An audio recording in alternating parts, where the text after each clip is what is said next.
సంక్రాంతి తర్వాత మంత్రివర్గ విస్తరణట. ఆల్రెడీ 2.5 సంవత్సరాలు అవుతున్న దగ్గర మూడింటికి మంత్రులు లేరు. మొన్న ఇచ్చిన 3కు కూడా 2 ఏళ్ల తర్వాత ఇచ్చారు. మొన్న 3 కూడా అంటే 6 ఖాళీలు ఉండే మొన్నటి దాకా.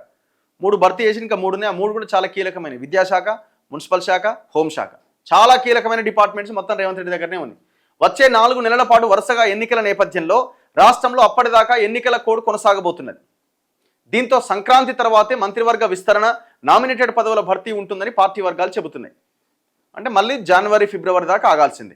స్థానిక ఎన్నికల్లో మంత్రులు, ఎమ్మెల్యేల పనితీరును పరిగణలోకి తీసుకొని మంత్రివర్గ పునర్వ్యవస్థీకరణను చేపట్టేందుకు అవకాశం ఉందని చెబుతున్నారు.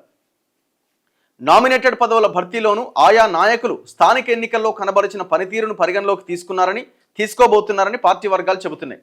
స్థానిక ఎన్నికల ప్రక్రియ పూర్తయితే వార్డు మెంబర్లు, సర్పంచులు, ఎంపీటీసీలు, ఎంపీపీలు, జెడ్పీటీసీలు, జెడ్పీ చైర్మన్లు, మున్సిపల్ కార్పొరేషన్ చైర్మన్లు ఇలా వేల సంఖ్యలో నేతలు పదవులు పొందబోతున్నారు. స్థానిక ఎన్నికల్లో పదవులు దక్కని ముఖ్య నాయకులను వడపోసి కార్పొరేషన్ పదవులు కట్టబెట్టడం రాష్ట్ర నాయకత్వానికి తేలికవుతుందని చెబుతున్నారు. ఇదంతా ఎప్పుడు ఎలక్షన్లు అయితే. ఈ ఎలక్షన్ కోడే ఉంది కాబట్టి క్యాబినెట్ ఎక్స్పాన్షన్ కూడా ఉండదు. అందుకే ఇలా జనవరి, ఫిబ్రవరి దాకా మళ్ళీ ఆగాల్సిందే. అప్పటిదాకా ఇస్తారా మరి అది కూడా డౌట్. ఎందుకంటే ఈ అమ్మ ఒకరికి ఇచ్చి ఒకరికి ఇవ్వకపోతే మళ్ళీ అదో పెద్ద గొడవ, మళ్ళీ ఎలక్షన్లు రాబోతున్నాయి, నడుస్తుంది కదా, నడవని అని కూడా చెప్పొచ్చు, అని కూడా అనుకోవచ్చు. జరగకపోవచ్చు, ఏదైనా కావచ్చు.